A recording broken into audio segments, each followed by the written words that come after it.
Ini satu set speaker two-way reverb akustik R61 MK2.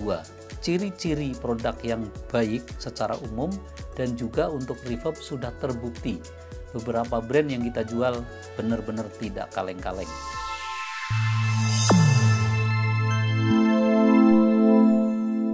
Hai Sobat Amazing, kalian sedang menonton channel YouTube Cas Audio yang membahas otomotif dan audio mobil. Video kali ini kita mau unboxing satu speaker merupakan produk atau tipe baru, yaitu merek reverb akustik. Nah, buat teman-teman yang mengikuti channel kita pasti sudah pernah menonton tentang reverb akustik setelah sukses tipe terdahulu, yaitu tipe unggulan M61 Ultra.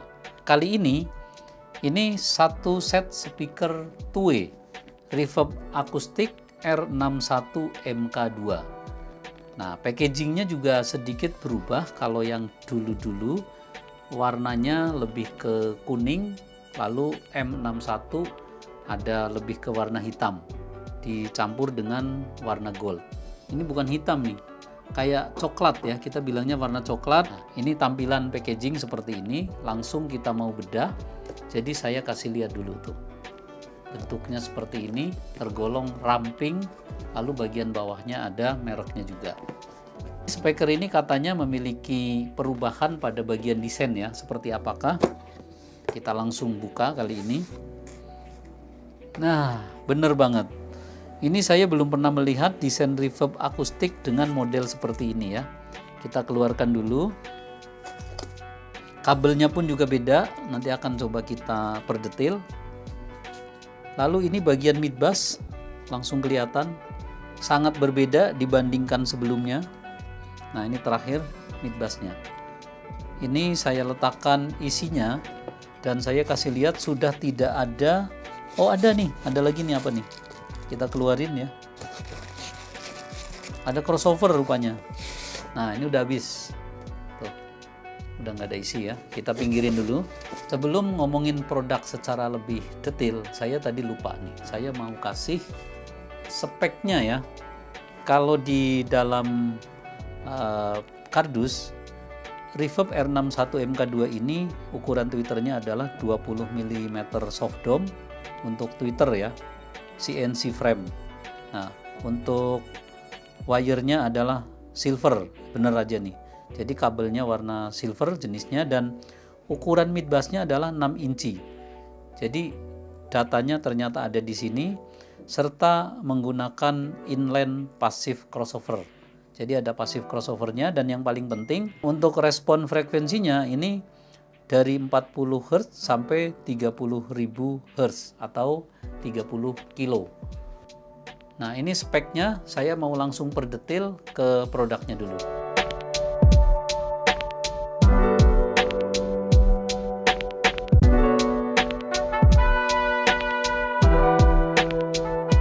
Slide-nya udah diperlihatkan karena ini kita mau perjelas tentang unboxingnya. Pertama, saya mau kasih lihat dulu bahwa ini adalah crossover pasif, hanya menggunakan komponen yang tergolong kecil ya, seperti ini.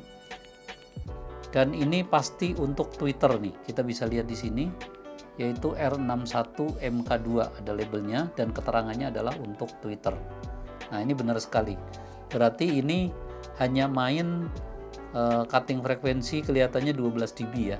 Berdasarkan komponen ini ada 3 diperdetil, ada 1 di sini, ada 2 di sini, dan ada 3. Nah, ini biasanya ada resistor, kapasitor atau elko, dan satu lagi adalah induktor lilitan. Ini umum ya dipakai. Nah, karena speaker-speaker sekarang itu sudah jarang dibutuhkan pasif, apalagi yang menggunakan komponen yang gede-gede, selain makan biaya untuk menyesuaikan pemakaian DSP yang secara umum wattnya itu kecil-kecil. Nah, ini soal crossover. Lalu sekarang kita bahas soal tweeternya. Coba diperdetil lagi. Ini tweeternya menurut saya sangat mewah ya.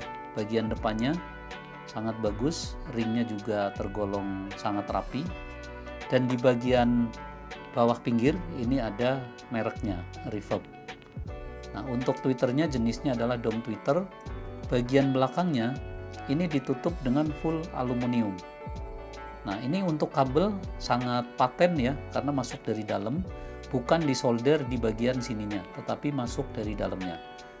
Dan untuk kabelnya memiliki kabel yang sangat baik, saya melihatnya. Bahan dalamnya sepertinya silver ya.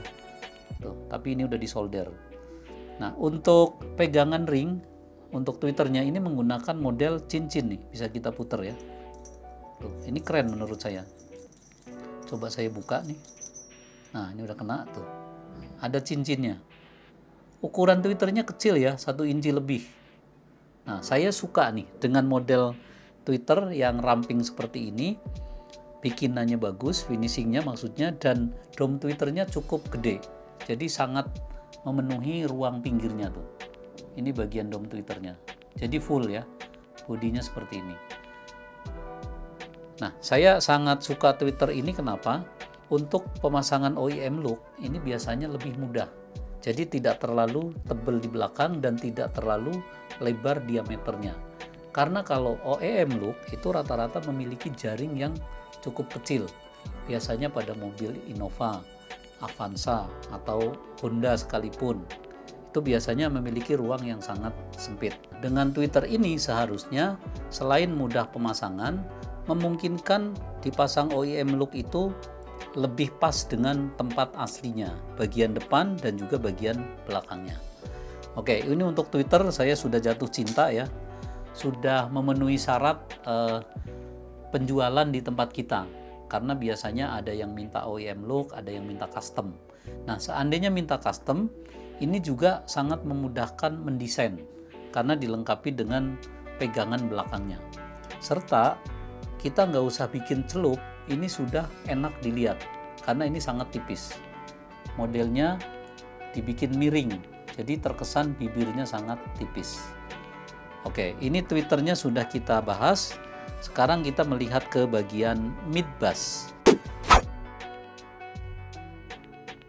Mid bass ini ukurannya adalah 6 inci, jadi standar yang dibutuhkan untuk audio mobil. Bisa menggunakan 6 inci atau 6,5 inci, itu sangat umum. Nah, mari kita lihat spek bahan yang ada di bagian dalam. Kalau kita melihat untuk ukuran voice coil tidak terlalu besar ya, kelihatan nggak coba tuh yang warna dalamnya sini. Nah itu tuh, ini voice coilnya tidak terlalu besar. Ini yang memungkinkan biasanya tidak boros watt, tidak minta watt yang terlalu gede. Nah, untuk bagian konus ini kelihatannya adalah bahan dasarnya paper. Ini saya suka nih. Tapi papernya itu di coating seperti poli ya, mirip poli. Padahal ini kalau saya lihat dari belakang ini paper yang di coating. Dan dia masih menggunakan face plug bagian tengah dengan warna yang menarik, yaitu warnanya gold. Tuh, tengahnya keren banget. Nah, berikutnya lagi yang saya suka dari mid bass-nya Reverb ini, rangkanya sudah menggunakan diecast. Tidak dibikin kontur-kontur yang berlebihan, tetapi ideal aja dan kokoh. Nah, ini kita bisa lihat menggunakan binding foss yang standar, tetapi warnanya gold juga, serta magnetnya sangat ramping. Nah, ini ada tipenya juga R61 MK2. Nah, dengan magnet ukuran yang seperti ini biasanya memudahkan pemasangan, tidak mudah mentok ke bagian kaca waktu kaca mobilnya diturunkan. Paling tidak dari speaker yang kita butuhkan sudah memenuhi standar untuk pemasangan yang mudah, ciri-ciri suara yang bagus, ini sudah melengkapi atau mewakili. Begitu juga dengan bagian tweeternya. Jadi tweeternya ini lagi-lagi ramping, pembuatannya sangat rapi, dan ciri-cirinya dome tweeter juga biasanya sangat lembut. Nah, dengan diameter yang kecil ini tinggal nanti kita mau tes berapa kita bisa cutting terendahnya tanpa melihat data, karena kadang di dalam mobil waktu kita melakukan pemasangan itu sedikit mengabaikan soal data, karena data yang ditulis juga belum tentu kita bisa memaksimalkan pada saat pemasangan. Twitter dipasang lebih on axis atau jaraknya tidak terlalu maju dan tidak terlalu jauh, itu responnya seperti apa, dan kita bisa cutting di frekuensi berapa, itu kita lakukan seperti itu. Jadi bukan berarti mengabaikan spek ya, spek juga penting, tapi biasanya melenceng semuanya. Nah, kalau ngomong spek, begitu juga midbus. Midbus ini rata-rata kalau kita bikin box yang ideal, mungkin paling nggak butuh 1 kubik feet atau setengahnya. Tapi biasanya di dalam pintu mobil itu ukurannya berbeda-beda. Makanya lagi-lagi di mobil itu jangan hanya mengandalkan spek dari data yang disiapkan, tapi bagaimana kita mencari penempatan yang baik, angle yang baik, dan juga treatment yang baik, seperti pemasangan peredam dan lain-lainnya. Kita bukan ngomongin peredamnya ya, karena nggak ngomong merek, tapi ini treatmentnya. Nah, untuk speaker ini secara global saya melihatnya sangat tertarik untuk mencoba.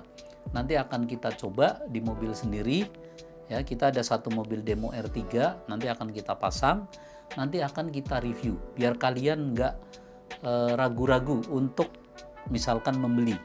Karena kalau produk yang sudah kita review ada kesempatan kita coba, biasanya akan kita tes.